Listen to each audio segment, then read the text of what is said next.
Bonjour à vous tous et bienvenue sur la chaîne Bien vivre avec sa maladie.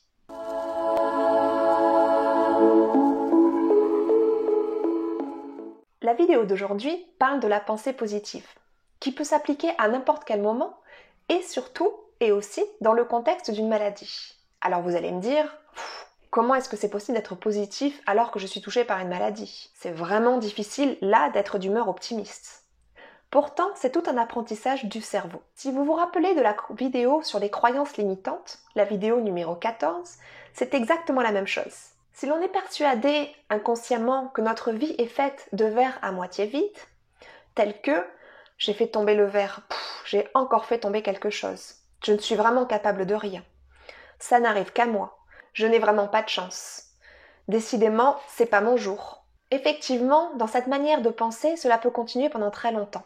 Vous vous rappelez de cette impression que votre journée était une série de catastrophes. Effectivement, le circuit du négatif était en train de se mettre en place et vous ne pouviez voir que ça. Et peut-être qu'il y avait des événements positifs qui venaient s'intercaler au milieu, mais toujours dans un état d'esprit et avec un cerveau conditionné pour ne voir que le négatif, vous ne pouviez pas les voir. Sauf que, quand l'on pense en négatif, cela acidifie notre corps, car cela nous met en tension, cela nous fait ressentir beaucoup de peur. La peur qui, si l'on n'arrive pas à l'exprimer, vient se loger dans différentes parties de notre corps. Et lorsque nous avons un terrain acide à l'intérieur du corps, c'est potentiellement facteur et générateur de maladies.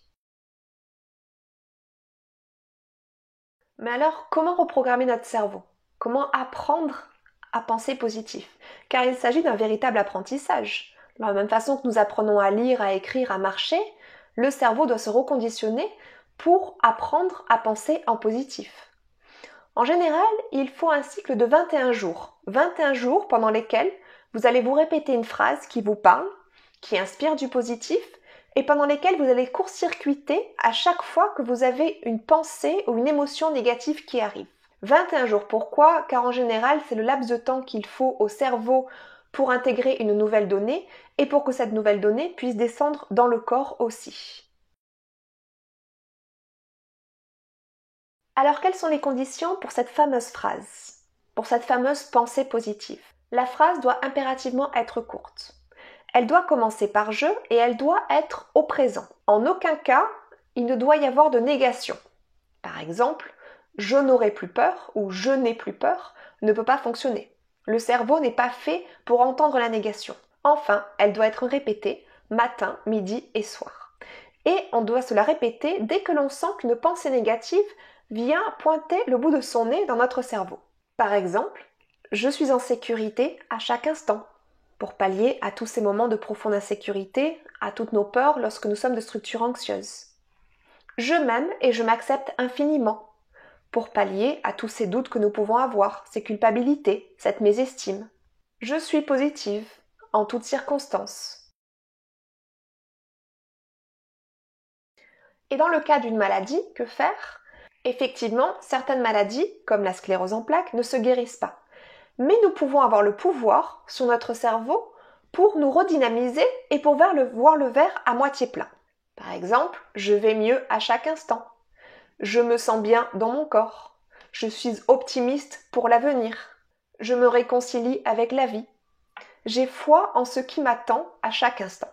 Ce n'est pas du déni, il s'agit juste de changer sa paire de lunettes et de pouvoir sortir la tête de l'eau pour pouvoir éventuellement sortir de la morosité, de la négativité, de la douleur, de la souffrance, et quelque part de pouvoir redevenir acteur dans le contexte d'une maladie. Car si l'on ne peut pas agir sur notre corps à proprement parler, si nous attendons des médecins qu'ils puissent un jour nous proposer un traitement qui puisse nous correspondre, nous avons toujours la possibilité, ici et maintenant, d'agir sur notre mental, sur notre cerveau, sur notre optimisme et sur notre joie de vivre. Si cette vidéo vous a plu, n'hésitez pas à vous abonner à la chaîne Bien vivre avec sa maladie. Si vous avez des questions, n'hésitez pas à les poser en commentaire et je me ferai un plaisir de vous répondre.